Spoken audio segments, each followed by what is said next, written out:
जय श्री कृष्ण। जय श्री कृष्ण। कल तक हम दो अध्याय कर चुके हैं, अर्जुन विषाद योग और सांख्य योग। आज तीसरा अध्याय शुरू करते हैं। उसका नाम है कर्म योग। कौन सा योग? कर्म योग। कर्म योग, ठीक। भगवान ने जब से ये अध्याय 2 में उपदेश आरंभ किया, तो सबसे पहले उन्होंने मनुष्य के विवेक के लिए ही वर्णन किया कि मनुष्य में अपना विवेक जागृत रखना चाहिए, परमात्मा की प्राप्ति के लिए भी और अपने कर्तव्य के प्रति भी। मनुष्य अपने विवेक से सदा के लिए जन्म मरण रूप बंधन से मुक्त होकर शाश्वत शांति प्राप्त कर सकता है। यही मनुष्य के विवेक की विशेषता है। विवेक जागृत होने पर, शरीर और आत्मा की भिन्नता का अनुभव होने पर, अपने कहलाने वाले शरीर, इंद्रिया, मन, बुद्धि सहित संसार का संबंध विच्छेद हो जाता है, जो कि वास्तव में है, और बुद्धि शुद्ध तथा सम हो जाती है। बुद्धि का विषम भाव मिट जाता है। कर्म योग में बुद्धि के एक निश्चय की प्रधानता है। मनुष्य का जब अपने कल्याण अथवा परमात्मा प्राप्ति का ही एक निश्चय हो जाता है, तब उसे अनुकूलता प्रतिकूलता बाधा नहीं पहुंचाती, और इस प्रकार बिना कुछ किए ही उसकी बुद्धि सम होने लगती है। बुद्धि को सम होने के लिए तभी तक कहा जाता है जब तक बुद्धि में संसार का महत्व, आकर्षण, खिंचाव रहता है।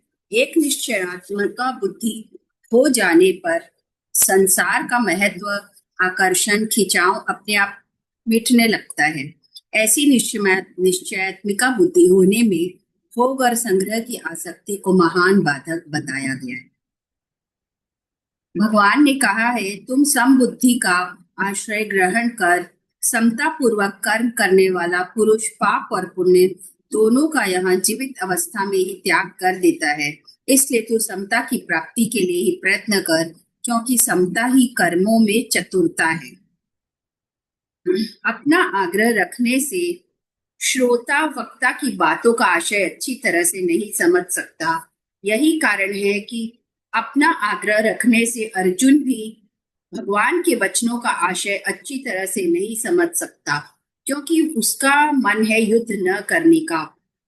अतः अर्जुन को भगवान के वचन मिले हुए से जान पड़ने लगे हैं। इसलिए भगवान का अभिप्राय अभिप्राय क्या है कि वो क्या चाहते हैं, वे मेरे कल्याण के लिए कौन सा साधन श्रेष्ठ समझते हैं, इसका खुलासा करने के लिए अर्जुन आगे के 2 श्लोकों में भगवान से प्रश्न करते हैं। स्क्रीन शेयर करते हैं।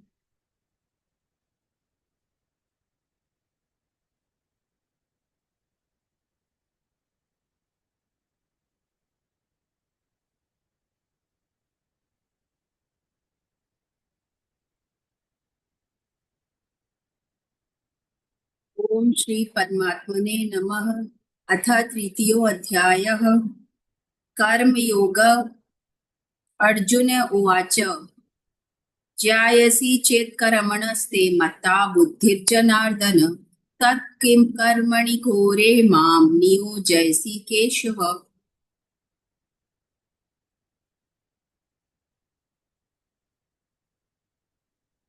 व्यामिश्रेणेव वाक्येन बुद्धिं मोहयसीव मे, तदेकं वद निश्चित्य येन श्रेयोऽहमाप्नुयाम्।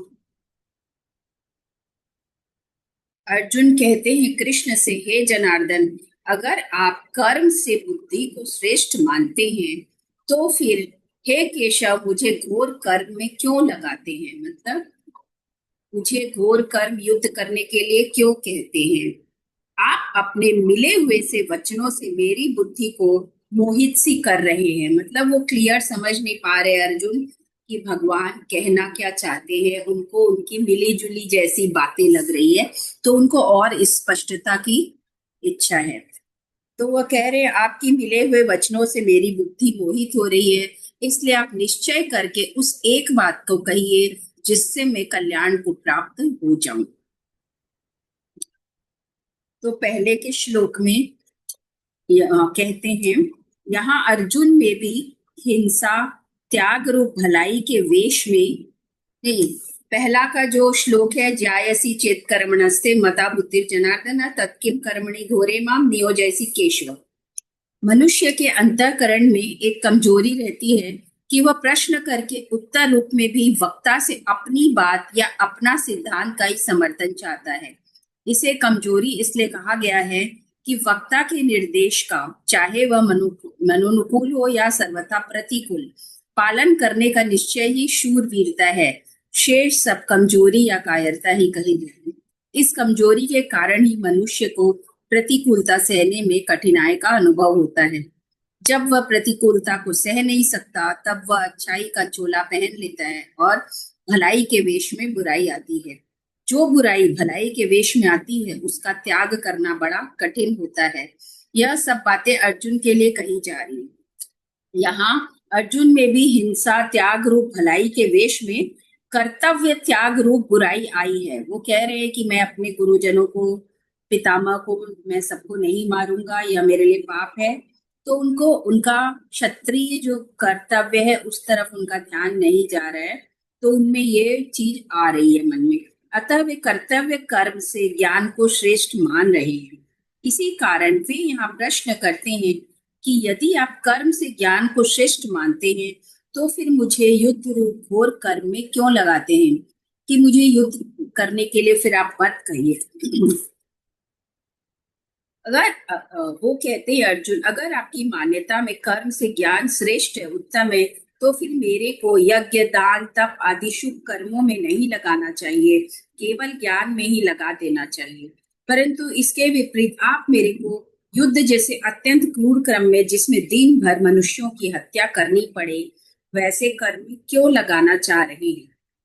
पहले अर्जुन के मन में युद्ध करने का जोश आया हुआ था और उन्होंने उसी जोश में भरकर भगवान से कहा था कि हे अच्युत, दोनों सेनाओं के बीच में मेरे रथ को खड़ा कर दीजिए, जिससे मैं यह देख लूं कि यहाँ मेरे साथ दो दो हाथ करने वाले कौन हैं। परंतु भगवान ने जब दोनों सेनाओं के बीच में भीष्म और द्रोण के सामने तथा राजाओं के सामने रथ खड़ा कर दिया कि तू इन कुरुवंशियों को देख, तब अर्जुन का कौटुंबिक मोह जागृत हो गया।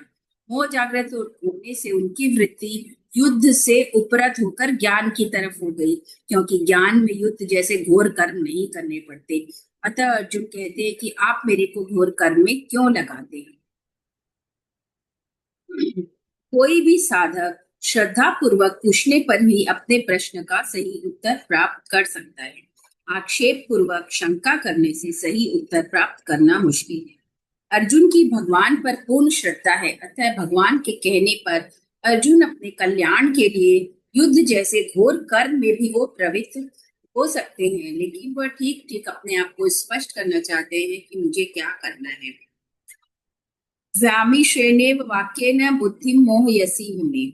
यहाँ अर्जुन का भाव है कि कभी तो आप कहते हैं कि कर्म करो और कभी आप कहते हैं कि ज्ञान का आश्रय लो। आपके इन मिले हुए वचनों से मेरी बुद्धि मोहित हो रही है। मैं स्पष्ट नहीं समझ पा रहा हूँ कि मेरे को कर्म करना चाहिए कि मुझे ज्ञान की शरण लेनी चाहिए। श्रद्धा के कारण अर्जुन भगवान के वचनों को ठीक मान रहे हैं और यह भी समझ रहे हैं कि भगवान मेरी बुद्धि को मोहित नहीं कर रहे हैं। परंतु भगवान के वचनों को ठीक ठाक न समझने के कारण अर्जुन को भगवान के वचन मिले हुए से लग रहे हैं और उनको ऐसा दिख रहा है कि भगवान अपने वचनों से मेरी बुद्धि को मोहित कर रहे हैं। अगर भगवान अर्जुन की बुद्धि को मोहित करते, तो फिर अर्जुन के मोह को दूर करता ही कौन? तदेकम वद निश्चित्य येन श्रेयो हमाप्नुयाम। मेरा कल्याण कर्म करने से होगा या ज्ञान से होगा, इनमें से आप निश्चित करके मेरे लिए एक बात कहिए जिससे मेरा कल्याण हो जाए। मैंने पहले भी कहा था कि जिससे मेरा निश्चित कल्याण हो वह बात मेरे लिए कहिए, और अब भी मैं वही बात कह रहा हूं। जब तक संसार की सत्ता मानते हैं, तभी तक कर्म घोर या सौम्य दिखता है, क्योंकि संसार की सत्ता मानने से कर्म की तरफ दृष्टि रहती है, अपने कर्तव्य की तरफ नहीं। अपने कर्तव्य की तरफ दृष्टि रहने से कर्म घोर या सौम्य नहीं दिखता, कर्म सिर्फ कर्म ही दिखाई देता है। अब आगे के तीसरे, चौथे और पांचवें श्लोक में भगवान अर्जुन के ये जो प्रश्न है कि मिले जुले से वचन उसका उत्तर देते हैं।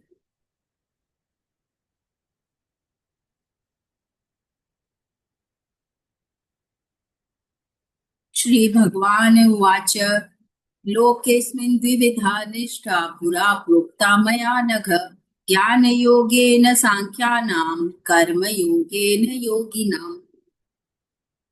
हाँ, भगवान कहते हैं, हे अर्जुन, हे निष्पाप अर्जुन, इस मनुष्य लोक में दो प्रकार से होने वाली निष्ठा मेरे द्वारा पहले कही गई है। एक ज्ञानियों की निष्ठा ज्ञान योग से और योगियों की निष्ठा कर्म योग से होती है। अनघ, अर्जुन के द्वारा अपने कल्याण की बात पूछी जानी ही उसकी निष्पापता है, क्योंकि अपने कल्याण की तीव्र इच्छा होने पर साधक के पाप नष्ट हो जाते हैं। लोकेस्मिन् द्विविधा निष्ठा पुरा प्रोक्ता मया। ज्ञान योग और कर्म योग दोनों प्रकार के साधनों को करने का अधिकार अथवा साधक बनने का अधिकार सिर्फ मनुष्य शरीर में ही है। ज्ञान योगेन सांख्यानम, प्रकृति से उत्पन्न संपूर्ण गुण ही गुणों में बरत रहे हैं। समस्त क्रियाओं में कर्तापन के अभिमान का सर्वथा त्याग कर देना ज्ञान योग है। और कर्म योगेन योगिनम, वर्ण आश्रम स्वभाव परिस्थिति के अनुसार जो शास्त्र विहित कर्तव्य कर्म सामने आए उसको कामना ममता और आसक्ति का त्याग करके करना तथा कर्म की सिद्धि और असिद्धि में सम रहना कर्म योग है। कर्म योग और ज्ञान योग ये दोनों ही निष्ठाएं लोक में होने के कारण लौकिक है। कर्म योग में संसार की प्रधानता है और ज्ञान योग में अक्षर की प्रधानता, मतलब जीवात्मा की प्रधानता है। तो संसार और जीवात्मा भी लोक में ही है, अतः कर्म योग और ज्ञान योग दोनों ही लौकिक निष्ठाएं हैं। जीव और जगत को मुख्यता देने से ही ये दोनों निष्ठाएं हुई है। अगर जीव और जगत को मुख्यता न देकर केवल परमात्मा को ही मुख्यता दे तो दो निष्ठाएं नहीं होगी, बल्कि एक अलौकिक भगवन निष्ठा भक्ति होगी।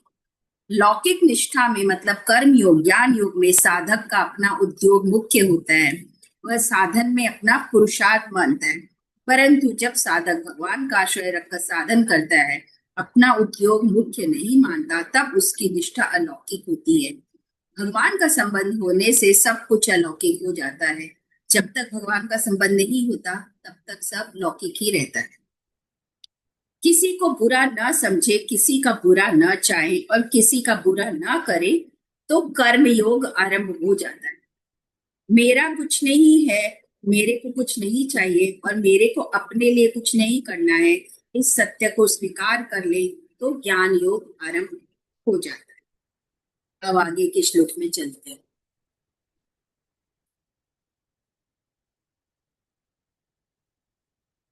न कर्मणामनारम्भा नैष्कर्म्यं पुरुषोऽश्नुते न च संन्यासनादेव सिद्धिं समधिगच्छति। मनुष्य न तो कर्मों का आरंभ किए बिना निष्कर्मता का अनुभव करता है और न कर्मों के त्याग मात्र से ही सिद्धि को ही प्राप्त होता है।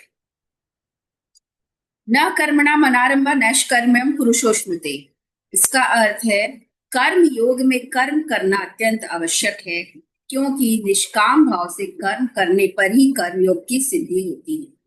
यह सिद्धि मनुष्य को कर्म किए बिना नहीं मिल सकती।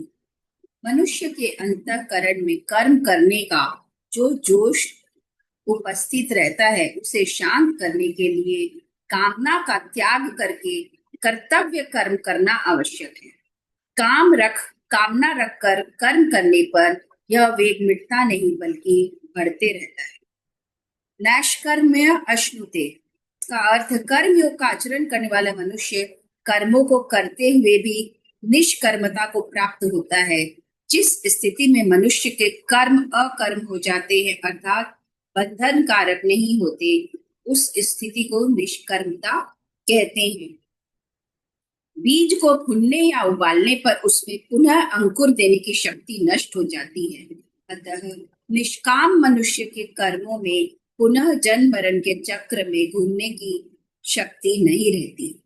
कामना का त्याग तभी हो सकता है जब सभी कर्म दूसरों की सेवा के लिए किए जाए, अपने लिए नहीं। कर्म मात्र का संबंध संसार से है और अपने स्वरूप का संबंध परमात्मा से है। अपने साथ कर्म का संबंध है ही नहीं, इसलिए जब तक अपने लिए कर्म करेंगे तब तक कामना का त्याग नहीं होगा, और जब तक कामना का त्याग नहीं होगा तब तक निष्कर्मता की प्राप्ति नहीं होगी। जो योग पर आरूढ़ होना चाहता है, अपने में समता लाना चाहता है, उसके लिए कर्म योग की दृष्टि से निष्काम भाव से कर्म करना आवश्यक है। अगर वह कर्म करेगा ही नहीं तो उसको यह कैसे पता लगेगा कि मैं सिद्धि असिद्धि में सम रहा या विचलित हो गया। ज्ञान योग में सत असत के विवेक की प्रधानता रहती है। ज्ञान योगी ऐसा मानता है कि शरीर, इंद्रिया, मन, बुद्धि आदि से ही कर्म हो रहे हैं, मेरा कर्मों के साथ किंचित मात्र भी संबंध नहीं। सांख्य योग में उत्कट वैराग्य के बिना आसक्ति का त्याग करना कठिन होता है, परंतु कर्म योग में वैराग्य की कमी होने पर भी केवल दूसरों के लिए कर्म करने से आसक्ति का त्याग बहुत ही सुगमता पूर्वक हो जाता है। गीता ने एकांत में रहकर साधन करने का भी आदर किया है, परंतु एकांत में सात्विक पुरुष तो साधन भजन में अपना समय बिताता है, पर जो राजस पुरुष होता है वह संकल्प विकल्प में, तामस पुरुष निद्रा आलस्य में अपना समय बिताता है, जो कि पतन करने वाला है। साधक की रुचि तो एकांत की ही रहनी चाहिए, अर्थात सांसारिक कर्मों का त्याग करके परमार्थिक कार्य करने में ही उसकी प्रवृत्ति होनी चाहिए। परंतु कर्तव्य रूप से जो कर्म सामने आ जाए उसको वह तत्परता पूर्वक करे। उस कर्म में उसका राग नहीं होना चाहिए। राग न तो जन समुदाय में होना चाहिए, न अकर्मण्यता में ही होना चाहिए। कहीं भी राग न रहने से साधक का बहुत जल्दी कल्याण हो जाता है। वास्तव में शरीर को एकांत में ले जाने को ही एकांत मान लेना भूल है, क्योंकि शरीर संसार का ही एक अंश है। अतः शरीर से संबंध विच्छेद होना, उसमें अहमता ममता न रहना ही वास्तविक एकांत है। सिर्फ शरीर को यदि एकांत ले जाते हैं तो उससे कोई मतलब नहीं है। मन में अहमता ममता भी ना रहे, शरीर से संबंध विच्छेद का अनुभव रहे, तभी वह एकांत है। अब आगे के श्लोक में चलते हैं।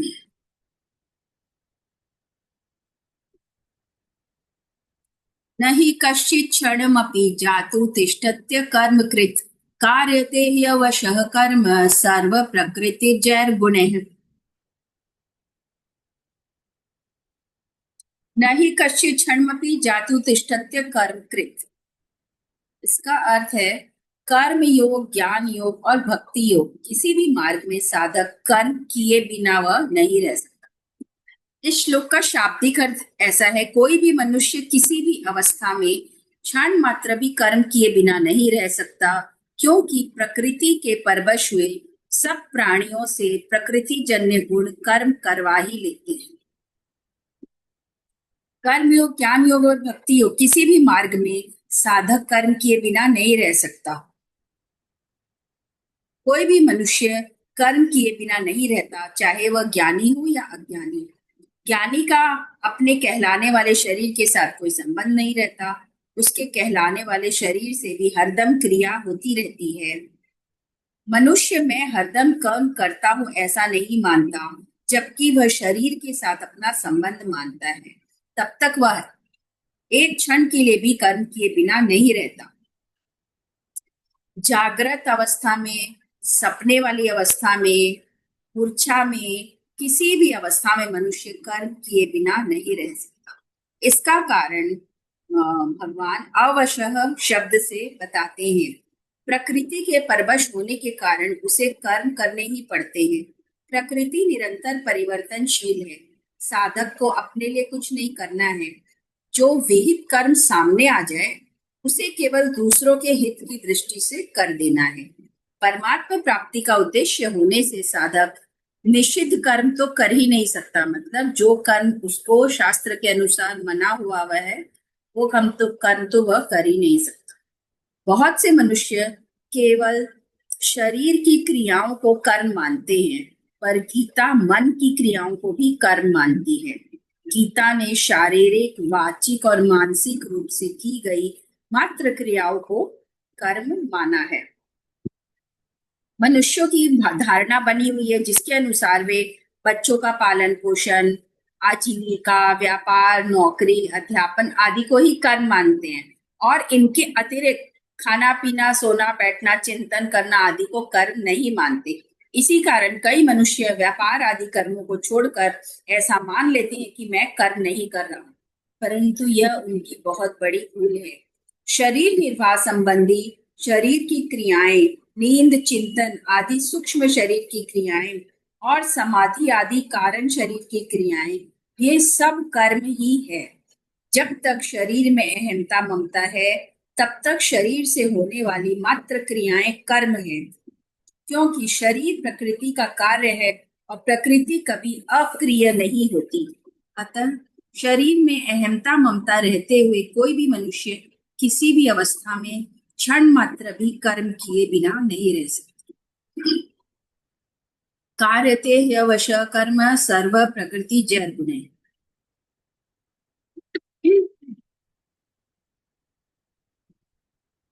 प्रकृति के परवश हुए प्राणियों से कर्म कराते हैं प्रकृति।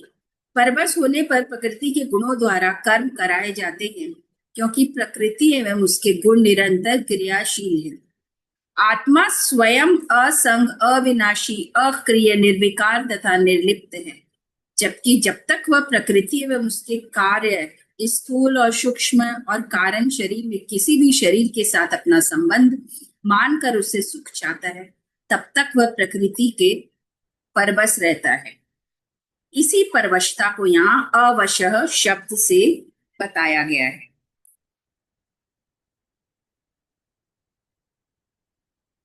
जब यह गुणों से अतीत अपने स्वरूप का, माने आत्मा का अथवा परमात्मा तत्व का अनुभव कर लेता है, तो फिर उसकी यह परवशता नहीं रहती और वह स्वतः से स्वतंत्रता को प्राप्त हो जाता है।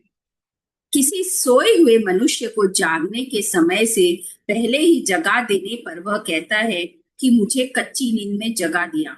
इससे यह सिद्ध हुआ कि नींद की अक्रिय अवस्था में भी नींद के पकने की क्रिया हो रही थी। जब पूरी नींद लेने के बाद मनुष्य जागता है, तब बात नहीं कहता, क्योंकि नींद का पकना पूर्ण हो गया है। इसी प्रकार समाधि, प्रलय, महाप्रलय आदि की अवस्थाओं में भी सूक्ष्म रूप से क्रिया होती रहती है।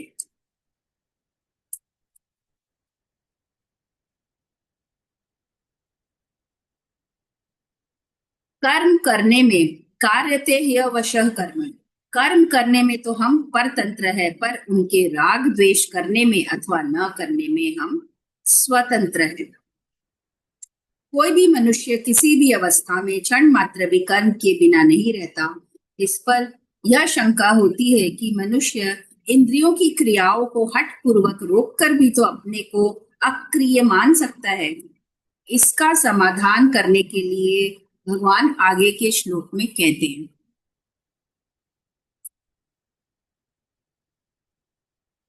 कर्मेंद्रियाणि संयम्य य आस्ते मनसा स्मरन् इंद्रियार्थान विमूढ़ात्मा मिथ्याचार स उच्यते।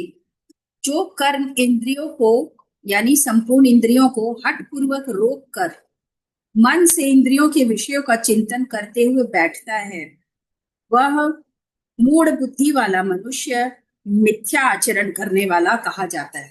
मतलब कि वो जानबूझ के इंद्रियों से यदि कोई कर्म को नहीं कर रहा है, लेकिन उसका मन उसी कर्म में लगा हुआ है मन से, तो फिर वह मूर्ख व्यक्ति कहा जाता है, गलत आचरण करने वाला व्यक्ति कहा जाता है।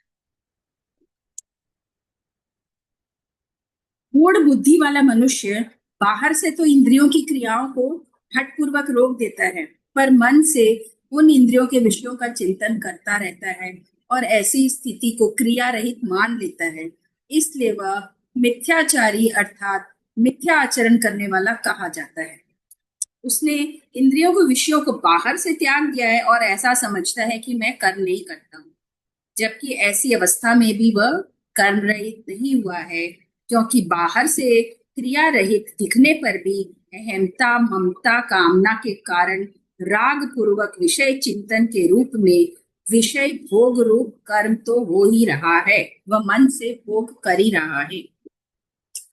सांसारिक भोगों को बाहर से भी भोगा जा सकता है और मन से भी।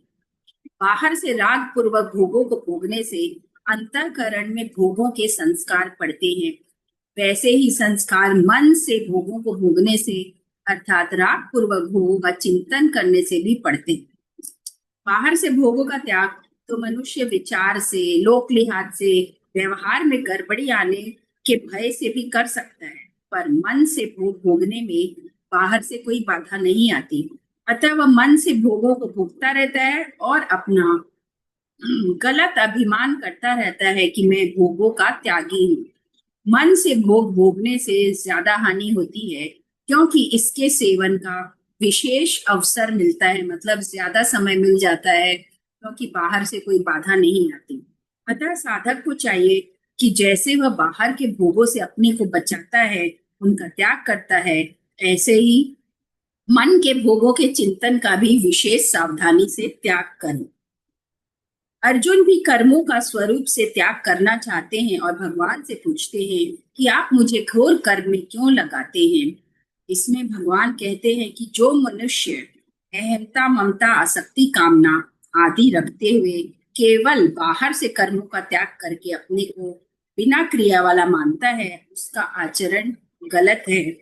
साधक को कर्मों का स्वरूप से त्याग न करके उन्हें कामना, आसक्ति से रहित होकर तत्परता पूर्वक करते रहना चाहिए। सांसारिक भोगों को बाहर से भी भोगा जा सकता है, मन से भी। बाहर से भोग भोगना और मन से उसके चिंतन का रस लेना, दोनों में कोई फर्क नहीं है।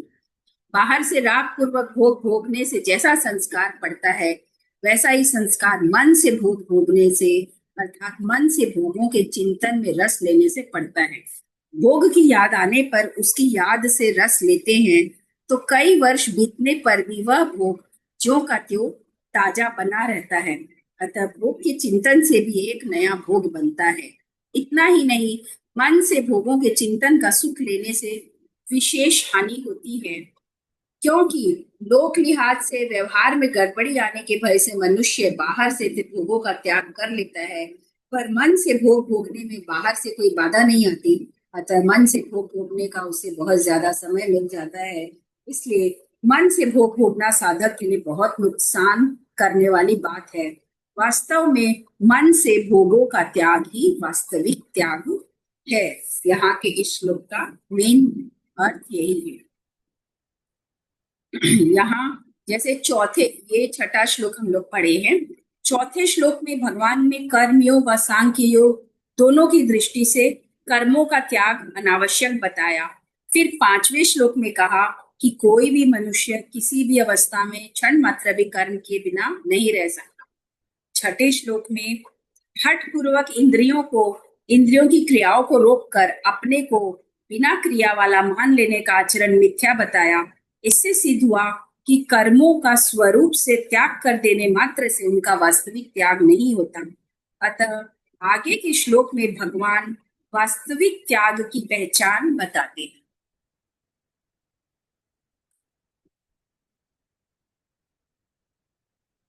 यस्त्विन्द्रियाणि मनसा नियम्यार्हतेऽर्जुन कर्मेन्द्रिय कर्मयोगमसक्तः स विशिष्यते।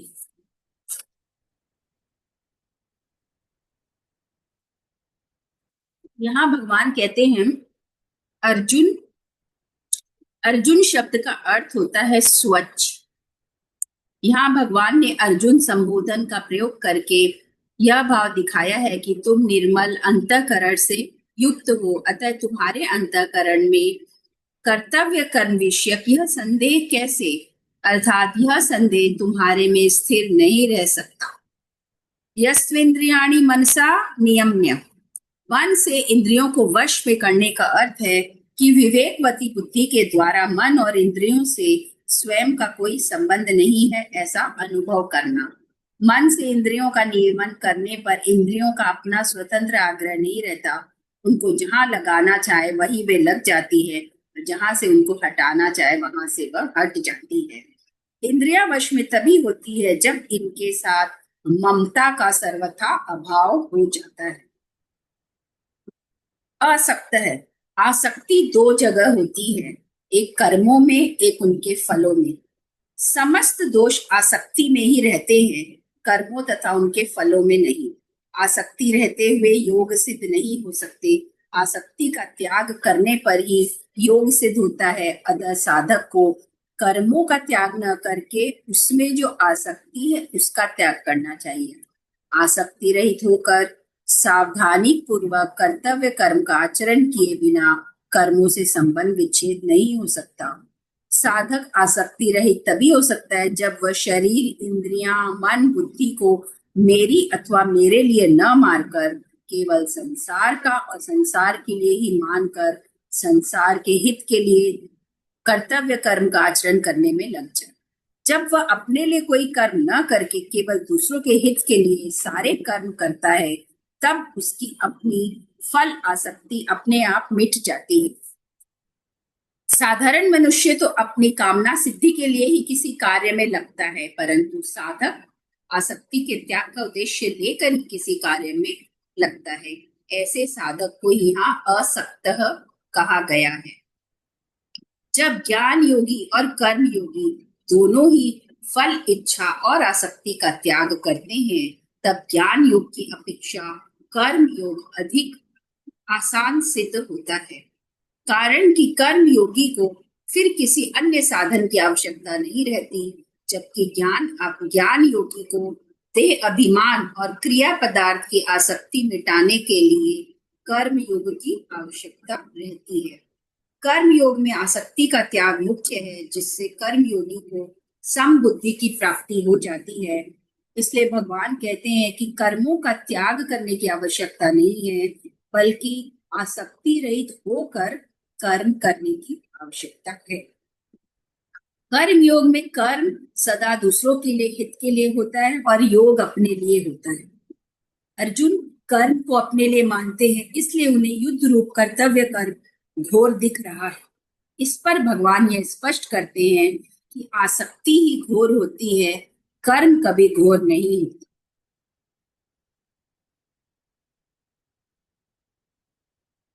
कर्मेंद्रिय कर्मयोगम आरभते।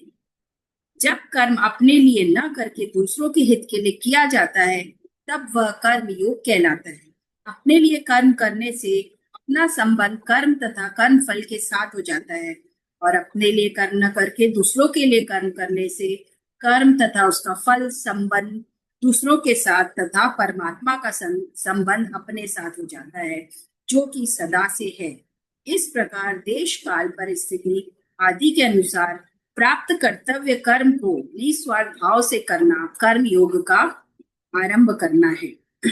कर्म योगी साधक दो तरह के होते हैं। पहला, जिसके भीतर कर्म करने का वेग, आसक्ति, रुचि तो है, पर अपना कल्याण करने की इच्छा मुख्य है। ऐसे साधक के लिए नए नए कर्म आरंभ करने की जरूरत नहीं है। उसके लिए केवल जो उसको प्राप्त परिस्थिति है उसी का सदुपयोग करने की जरूरत है। प्राप्त परिस्थिति में उसको जो कर्म करना उसका नियम है, वही उसको करने से प्राप्त हो जाता है, भगवान की प्राप्ति हो जाती है। दूसरा, जिसके भीतर अपना कल्याण करने की इच्छा मुख्य नहीं है और संसार की सेवा करने में, से सुख पहुंचाने में, समाज का सुधार करने में अधिक रुचि है, तो उसके मन में आता है कि अमुक अमुक काम किए जाएं तो बहुतों की सेवा हो सकती है, समाज का सुधार हो सकता है आदि। ऐसा साधक अगर नए नए कर्मों का आरंभ कर भी दे तो कोई हर्ज नहीं है। हाँ, नए कर्मों का आरंभ केवल कर्म करने की आसक्ति मिटाने के लिए ही किया जाना चाहिए। गीता में भगवान ने अर्जुन के लिए प्राप्त परिस्थिति का सदुपयोग करने के लिए ही कहा है, क्योंकि अर्जुन में अपने कल्याण की इच्छा मुख्य थी। सविशिष्यते, जो अपने स्वार्थ का, फल की आसक्ति का त्याग करके मात्र प्राणियों के हित के लिए कर्म करता है, वह श्रेष्ठ है, क्योंकि उसकी मात्र क्रियाओं का प्रभाव संसार की तरफ हो जाने से उसमें स्वतः ही असंगता आ जाती है।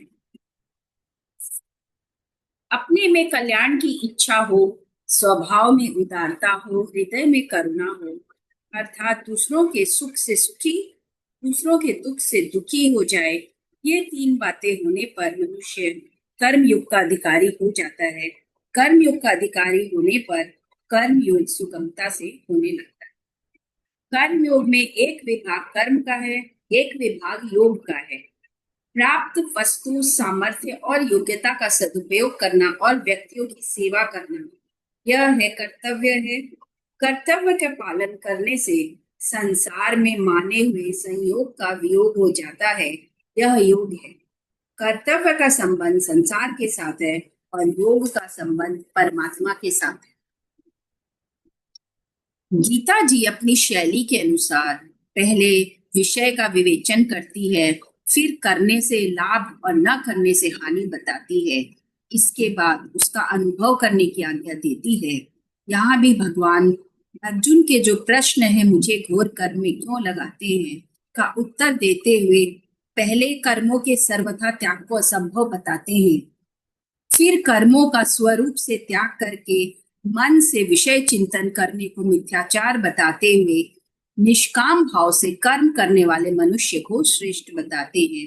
अब आगे के श्लोक में भगवान अर्जुन को उसी के अनुसार कर्तव्य कर्म करने की आज्ञा देते हैं।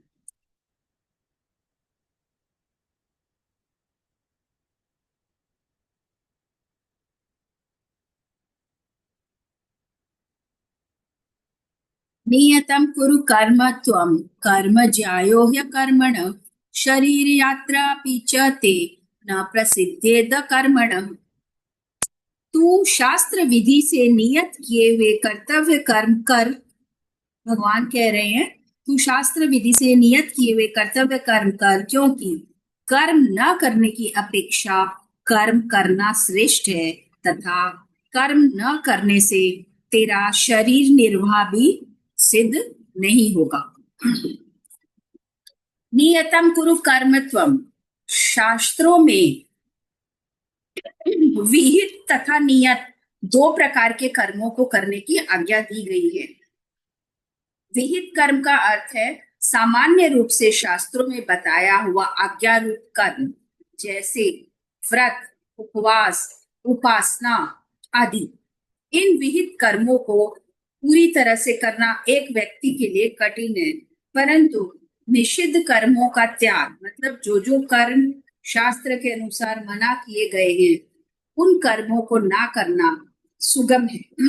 विहित कर्म को न कर सकने में उतना दोष नहीं है जितना मना किए कर्मों का त्याग करने में लाभ है, जैसे झूठ न बोलना, चोरी न करना, हिंसा न करना आदि।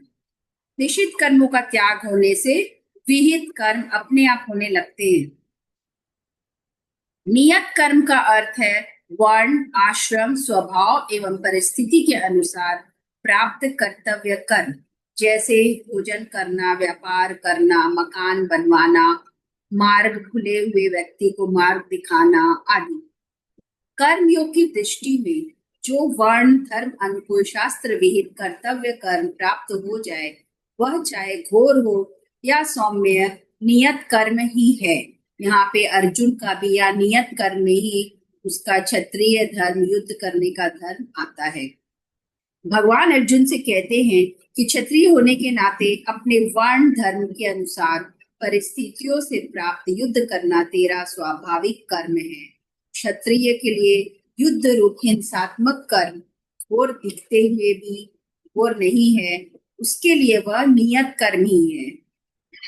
जो क्षत्रिय का नियत कर्म है वही उसका यहाँ पे कर्म है, तो यह उसके लिए नियत कर्म ही है, यह उसके लिए घोर कर्म नहीं है। जबकि दुर्योधन आदि के लिए भी युद्ध वर्ण धर्म के अनुसार प्राप्त कर्म है, तथापि वह अन्याय युक्त होने के कारण नियत कर्म से अलग है, क्योंकि वे युद्ध करके अन्याय पूर्वक राज्य छीनना चाहते थे। अतः उनके लिए यह युद्ध नियत तथा धर्म युक्त कर्म नहीं है। कर्म ज्यायो ह्यकर्मण, अर्जुन का प्रश्न है, यदि आपको कर्म की अपेक्षा ज्ञान श्रेष्ठ है तो मुझे घोर कर्म में क्यों लगाते हैं? तो भगवान कहते हैं कि कर्म न करने की अपेक्षा कर्म करना ही श्रेष्ठ है। इस प्रकार अर्जुन का विचार युद्ध रूप घोर कर्म से निवृत्त होने का है और भगवान का विचार अर्जुन को युद्ध रूप नियत कर्म में प्रवृत्त करने का है। इसलिए आगे 18वें अध्याय में भगवान कहते हैं कि दोष युक्त होने पर भी नियत कर्म का त्याग नहीं करना चाहिए, क्योंकि इसके त्यागने से दोष लगता है एवं कर्मों के साथ अपना संबंध भी बना रहता है।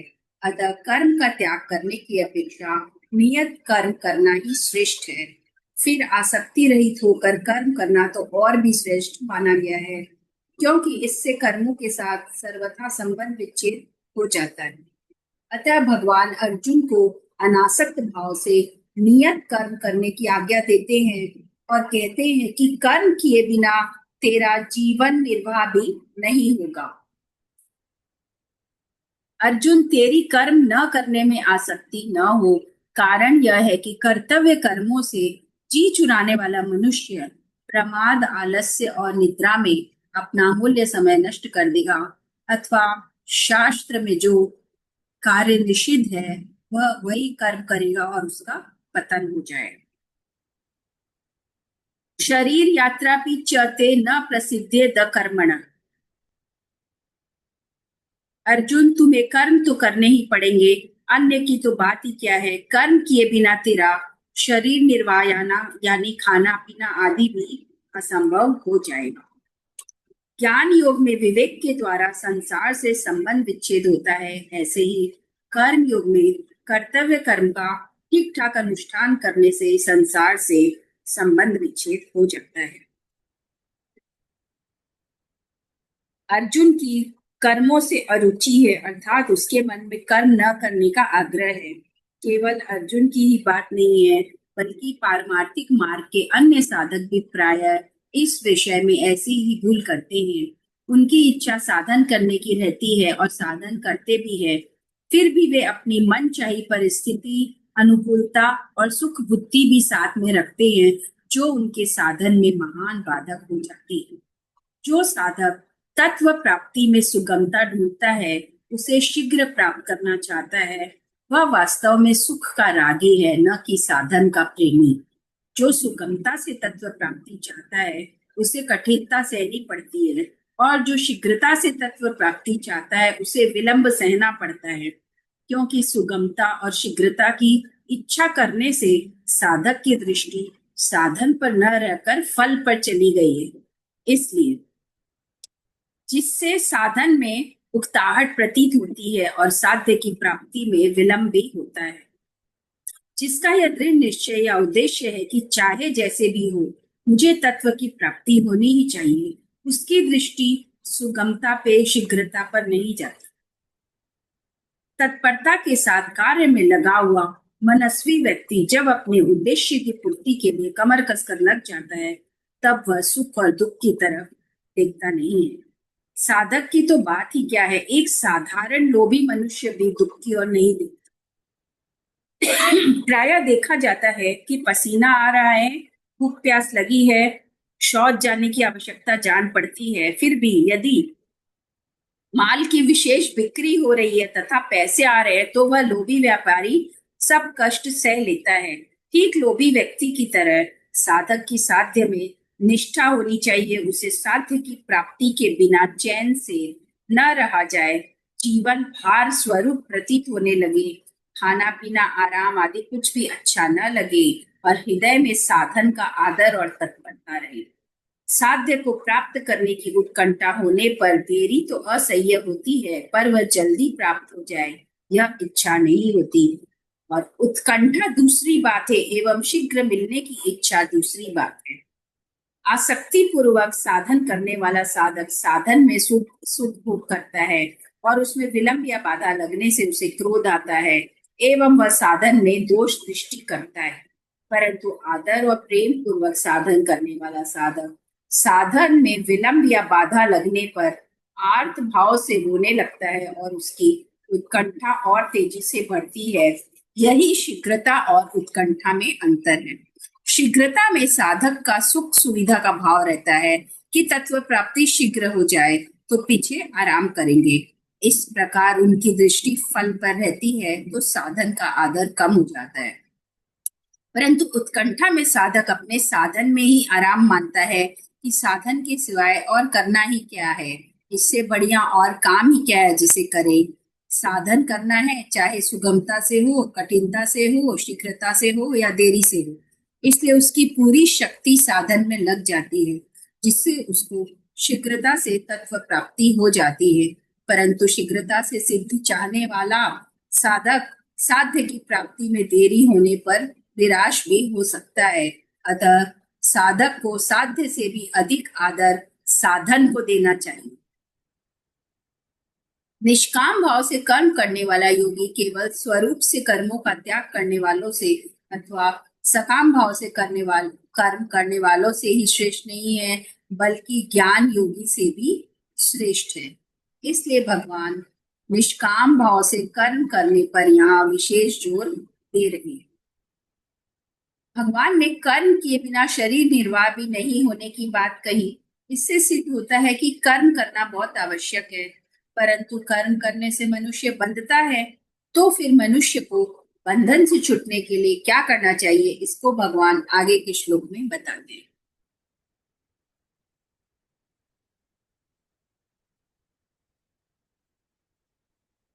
यज्ञार्थात् कर्मणोऽन्यत्र लोकोऽयं कर्म बंधन तदर्थम कर्म कौन्तेय मुक्त संग समाचरण। कर्तव्य पालन के लिए किए जाने वाला कर्मों से अपने लिए किए जाने वाला कर्मों में लगा हुआ यह मनुष्य समुदाय कर्मों से बंधता है। हे कुंती नंदन, तू आसक्ति रहित होकर उस यज्ञ के लिए ही कर्तव्य कर। यज्ञार्थात् कर्मणोऽन्यत्र का अर्थ है, गीता के अनुसार इसका अर्थ है कर्तव्य मात्र का नाम यज्ञ है। यज्ञ शब्द के अंतर्गत यज्ञ, दान, तप, होम, तीर्थ सेवन, व्रत, वेद अध्ययन आदि समस्त शारीरिक, व्यवहारिक और पारमार्थिक क्रियाएं आ जाती हैं। कर्तव्य मानकर किए जाने वाले व्यापार, नौकरी, अध्ययन आदि सब शास्त्र विहित कर्मों का नाम भी यज्ञ है। दूसरों को सुख पहुंचाने तथा उनका हित करने के लिए जो भी कर्म किए जाते हैं वे भी यज्ञ है। यज्ञार्थ कर्म करने से आसक्ति बहुत जल्दी मिट जाती है तथा कर्म योगी के संपूर्ण कर्म नष्ट हो जाते हैं, अर्थात वे कर्म स्वयं तो बंधन कारक होते ही नहीं, बल्कि पूर्व संचित कर्म समूहों को भी समाप्त कर देते हैं। सभी वर्णों के लिए अलग अलग कर्म है। एक वर्ण के लिए कोई कर्म स्वधर्म है तो वही दूसरे वर्णों के लिए परधर्म अर्थात अन्यत्र कर्म हो जाता है। जैसे भिक्षा से जीवन निर्वाह करना ब्राह्मण के लिए तो स्वधर्म है, पर क्षत्रिय के लिए वह स्वधर्म नहीं है। इसी प्रकार निष्काम भाव से कर्तव्य कर्म करना मनुष्य का स्वधर्म है और सकाम भाव से कर्म करना परधर्म है। जितने भी सकाम और निषिद्ध कर्म हैं वे सब के सब अन्यत्र कर्म की श्रेणी में ही आते हैं।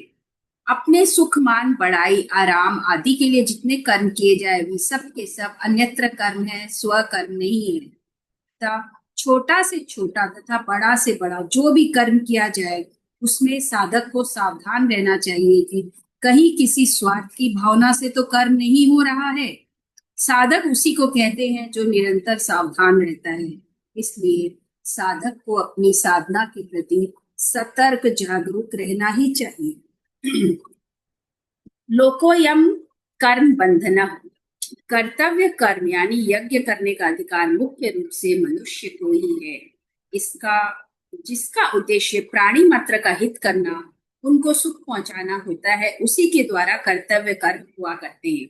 जब मनुष्य दूसरों के हित के लिए कर्म न करके केवल अपने सुख के लिए कर्म करता है तब वह बंध जाता है। आसक्ति और स्वार्थ भाव से कर्म करना ही बंधन का कारण है। आसक्ति और स्वार्थ के न रहने पर स्वतः सबके हित के लिए कर्म होता है। मनुष्य कर्मों से नहीं बनता, बल्कि कर्मों में वह जो आसक्ति और स्वार्थ भाव रखता है, उनसे ही वह बंधता है। यदि वह उसमें ना हो तो वह कर्मों में नहीं बंधे। तदर्थम कर्म कौन्तेय मुक्त संगः समाचर। कर्मों में, पदार्थों में तथा जिनसे कर्म किए जाते हैं, उन शरीर, मन, बुद्धि आदि सामग्री में ममता आसक्ति होने से बंधन होता है। ममता आसक्ति रहने से कर्तव्य कर्म भी स्वाभाविक एवं अच्छे से नहीं होते। ममता आसक्ति न रहने से पर हित के लिए, दूसरों के हित के लिए कर्तव्य कर्म का स्वतः आचरण अपने आप होता है। और यदि कर्तव्य कर्म प्राप्त न हो तो स्वरूप में स्थिति होती है।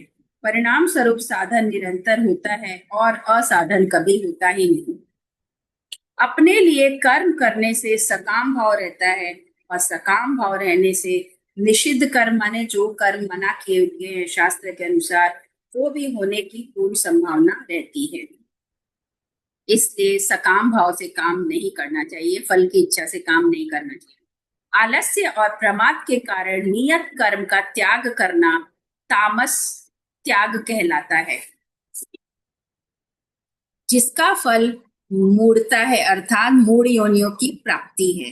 कर्मों को दुख रूप समझकर उनका त्याग करना राजस त्याग कहलाता है, जिसका फल दुखों की प्राप्ति है। इसलिए यहाँ भगवान अर्जुन को कर्मों का त्याग करने के लिए नहीं कहते, बल्कि स्वार्थ, ममता, फल आसक्ति, कामना, वासना, पक्षपात आदि से रहित होकर शास्त्र विधि के अनुसार सुचारू रूप से उत्साहपूर्वक कर्तव्य कर्मों को करने की आज्ञा देते हैं, जो कि सात्विक त्याग कहलाता है। मनुष्य के प्राय ऐसा स्वभाव हो गया है कि जिसमें उसको अपना स्वार्थ दिखाई देता है, उसी कर्म को वह बड़ी तत्परता से करता है, परंतु वही कर्म उसके लिए बंधन कारक हो जाता है। अतः इस बंधन से छूटने के लिए उसे कर्म योग के अनुसार आचरण करने की बहुत आवश्यकता है। मनुष्य कर्म करने से नहीं बनता, बल्कि अन्यत्र कर्म करने से, अर्थात अपने लिए कर्म करने से बंधता है। मनुष्य कर्म बंधन से तभी मुक्त हो सकता है जब वह संसार से मिले हुए शरीर, वस्तु, योग्यता और सामर्थ्य संसार की ही सेवा में लगा दे और बदले में कुछ ना चाहे। संसार हमें वह वस्तु नहीं दे सकता जो हम वास्तव में चाहते हैं। हम सुख चाहते हैं, अमरता चाहते हैं, निश्चिंतता चाहते हैं, निर्भयता चाहते हैं, स्वाधीनता चाहते हैं, परंतु यह सब हमें संसार से नहीं मिलेगा, बल्कि संसार के संबंध विच्छेद से ही मिलेगा। संसार से संबंध विच्छेद के लिए यह आवश्यक है कि हमें संसार से जो मिला है उसको केवल संसार की ही सेवा में समर्पित कर दें। जैसे संसार पर है, ऐसे ही शरीर, इंद्रिया, मन और बुद्धि भी दूसरे दूसरे ही है। अतः कर्म योगी इनको अपना न मानकर इनकी भी सेवा करता है। शरीर को निद्रालु, आलसी, प्रमादी, निकम्मा और भोगी न बनने देना शरीर की सेवा है। इंद्रियों को सांसारिक भोगों में न लगने देना इंद्रियों की सेवा है। मन को किसी का अहित सोचने में, विषयों के चिंतन में तथा व्यर्थ चिंतन में न लगने देना मन की सेवा है। बुद्धि को दूसरों के कर्तव्य पर विचार न करने देना, दूसरा क्या करता है क्या नहीं यह न सोचने देना बुद्धि की सेवा है। वास्तव में शरीर, इंद्रियां, मन और बुद्धि में ममता आसक्ति न रखना ही इनकी सबसे बड़ी सेवा है। पहले के श्लोक में भगवान ने कहा कि कर्तव्य कर्म के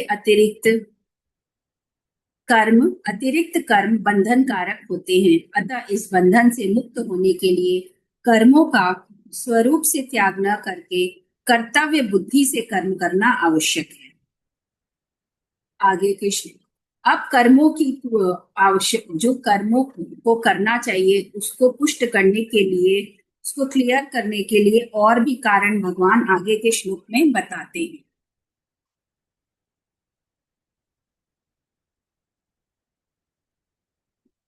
सह यज्ञः प्रजा सृष्टा पुरोवाच प्रजापति अनेन प्रसविष्य ध्वमेषु स्त्विष्ट कामधुक्। देवान् भाव्यतानेन ते देवा भावयन्तु वः परस्परं भावयन्तः श्रेयः परमवाप्स्यथ।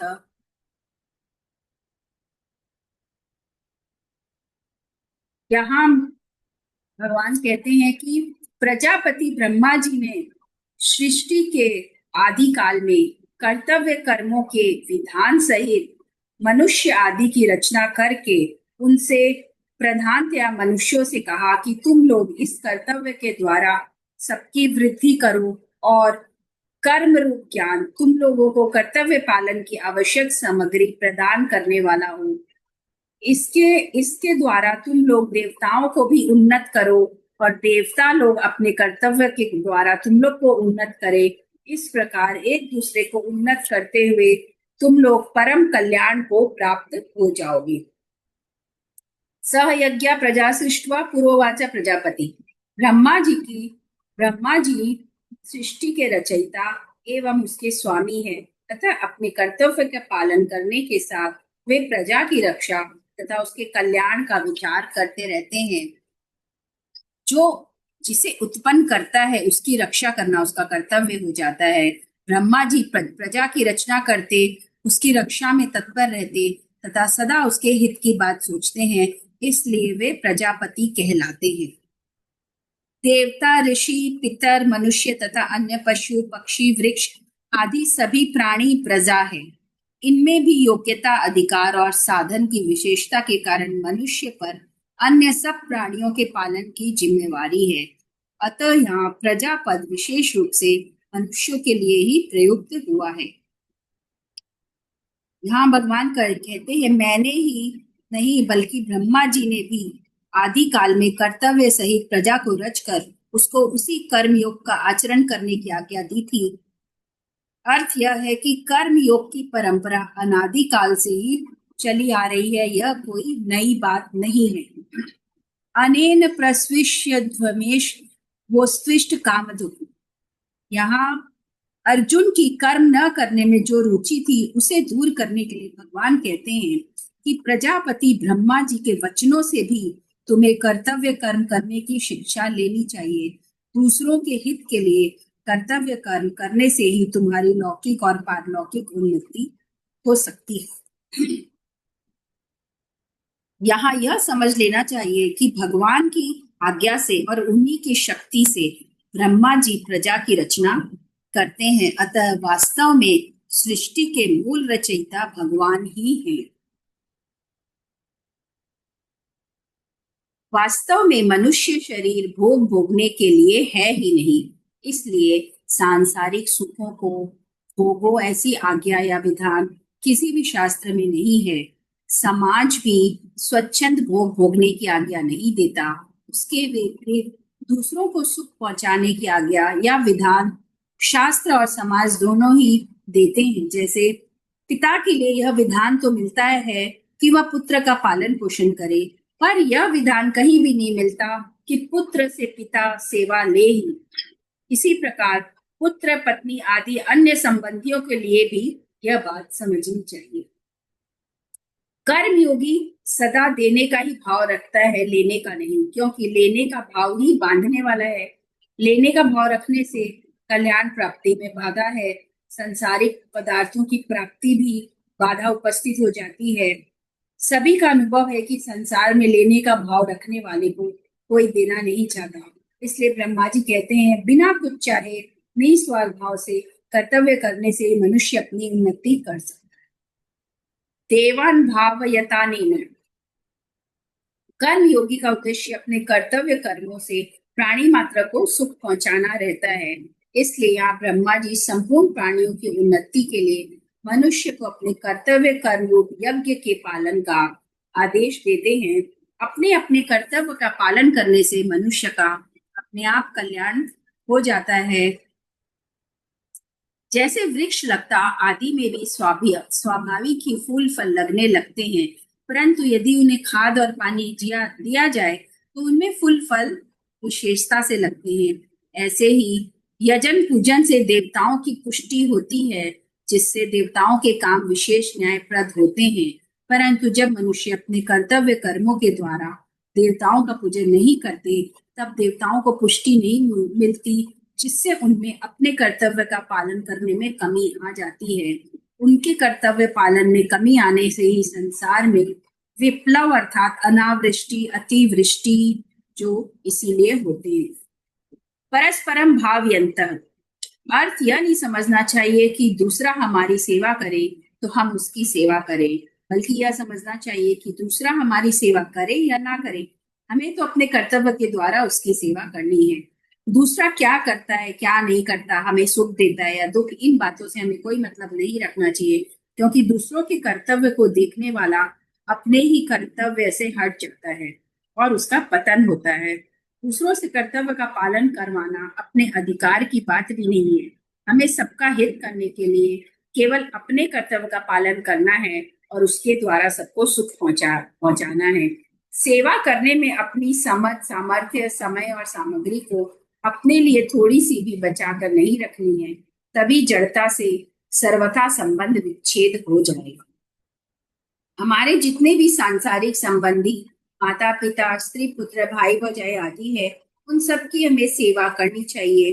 अपना सुख लेने के लिए ये संबंध नहीं है। हमारा जिनसे जैसा संबंध है उसी के अनुसार उनकी सेवा करना, मर्यादा के अनुसार उन्हें सुख पहुंचाना हमारा कर्तव्य है। उसे कोई आशा रखना और उन पर अपना अधिकार मानना बहुत बड़ी भूल है।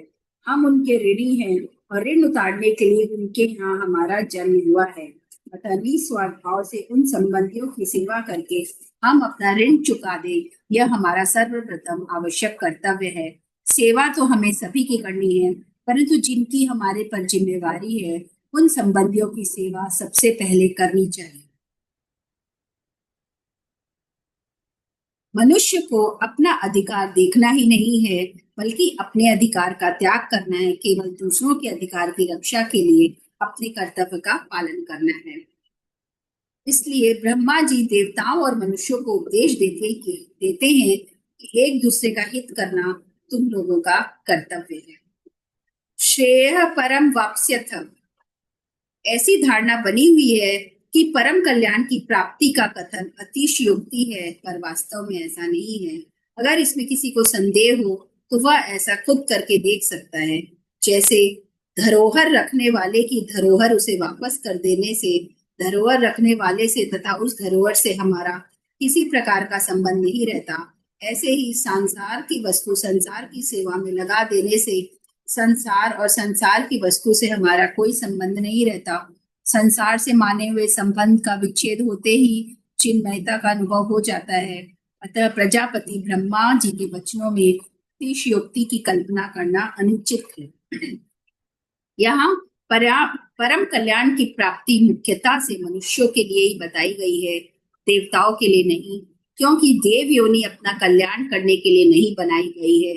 मनुष्य जो कर्म करता है उन कर्मों के अनुसार फल देने, कर्म करने की सामग्री देने तथा अपने अपने शुभ कर्मों का फल भोगने के लिए देवता बनाए गए हैं। वे निष्काम भाव से कर्म करने की सामग्री देते हो ऐसी बात नहीं है, परंतु उन देवताओं में भी अगर किसी में अपने कल्याण की इच्छा हो जाए तो उसका कल्याण होने में मना नहीं है। अर्थात अगर कोई अपना कल्याण करना चाहे तो कर सकता है। जब पापी से पापी मनुष्य के लिए भी अपना उद्धार करने की मनाही नहीं है, तो फिर देवताओं के लिए जो कि पुण्य योनि है अपना उद्धार करने की मनाही कैसे हो सकती है। ऐसा होने पर भी देवताओं का उद्देश्य भोग भोगने का ही रहता है, इसलिए उनमें प्रायः अपने कल्याण की इच्छा नहीं होती। कल्याण के लिए नया काम करने की जरूरत नहीं है, बल्कि जो काम करते हैं उसी को स्वार्थ, अभिमान और फल इच्छा का त्याग करके दूसरों के हित के लिए करने से कल्याण हो जाएगा। निष्काम भाव के बिना भी केवल अपने कर्तव्य का पालन करने से स्वर्ग आदि पुण्य लोकों की प्राप्ति हो जाती है। जिस स्वर्ग की प्राप्ति बड़े बड़े यज्ञ करने से होती है, उसी की प्राप्ति क्षत्रिय केवल अपना कर्तव्य कर्म युद्ध करके प्राप्त कर सकता है। जैसे ब्रह्मा जी ने देवताओं और मनुष्यों के लिए परस्पर एक दूसरे का हित करने की बात कही है, ऐसे ही चारों वर्णों के लिए भी परस्पर एक दूसरे का हित करने की बात समझनी चाहिए। चारों वर्ण यानी ब्राह्मण, क्षत्रिय, वैश्य, शूद्र, चारों वर्ण परस्पर एक दूसरे के हित के लिए अपना अपना कर्तव्य कर्म करें तो वे परम कल्याण को प्राप्त हो जाएंगे। संपूर्ण सृष्टि की रचना ही इस ढंग से हुई है कि अपने लिए कुछ नहीं है, वस्तु भी नहीं, क्रिया भी नहीं, दूसरे के लिए ही है। जैसे पतिव्रता स्त्री पति के लिए ही होती है, अपने लिए नहीं। माँ का दूध बच्चे के लिए ही होता है, अपने लिए नहीं। बच्चे की चेष्टाएं माँ को सुख देती है, बच्चे को नहीं। माता पिता संतान के लिए होते हैं और संतान माता पिता के लिए होती है। श्रोता वक्ता के लिए होता है, वक्ता श्रोता के लिए होता है। अर्थात खुद सुख न ले बल्कि दूसरों को सुख दे। सृष्टि की रचना भोग के लिए नहीं है बल्कि उद्धार के लिए है। देवता भी स्वार्थ का त्याग करके दूसरे का हित कर सकते हैं, इसलिए देवताओं में भी नारद जैसे ऋषि हुए हैं, जबकि भगवान की ओर से किसी को मना नहीं है। तथापि कल्याण का मुख्य एवं स्वतः अधिकारी, सबसे ज्यादा अधिकारी मनुष्य ही है। तो आज का यहाँ पे समाप्त होता है 11 नंबर श्लोक तक। कल से 12वें नंबर श्लोक का करेंगे। तो आज वाले में क्या अच्छा लगा सबको? A to Z पूरा। सब अच्छा लगा, सारा बात। नियत निषिद्ध माने कितनी गहराई है, सोचते जाओ, बहुत ही गहराई है। हाँ, कर्म के बारे में बहुत ज्यादा बताया गया है। क्या चीज के बारे में? कर्म कर्म योग है तो कर्मों के बारे में क्या करना चाहिए नहीं करना चाहिए, है हाँ, ना? क्या निषिद्ध है, नियत है।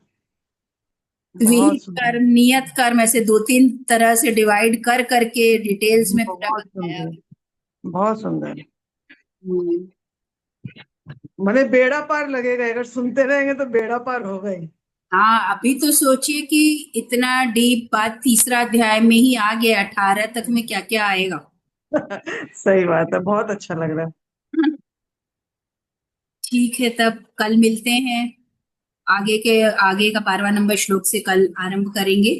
जय इसमें श्री कितना कृष्ण। कितना श्लोक है? 3 नंबर इसमें अध्याय में। 43 श्लोक है, तीसरे नंबर अध्याय में। ठीक।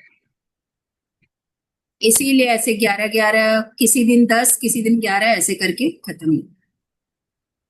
लेकिन अच्छा लग रहा है, आप रोकना मत, आप पूरा करना, 18 अध्याय पूरा कंप्लीट जरूर करना। हम तो यही बोलेंगे, हाँ, अगर हम लोग जूम पे नहीं भी है तो उसमें सुन लेंगे, यूट्यूब पे, है ना? वो चीज तो हो ही जाएगा, सुनना हम वो लोग तो का। है, लेकिन कोशिश में थोड़े जन आने से भी ठीक लगता है, नहीं तो एकदम अकेले मन नहीं करेगा करने का। ऐसा मत करो, मन नहीं करेगा, आप करो, फिर वो यूट्यूब में आएगा तो हम लोग तो उसमें सुन लेंगे, देख लेंगे, पढ़ भी लेंगे।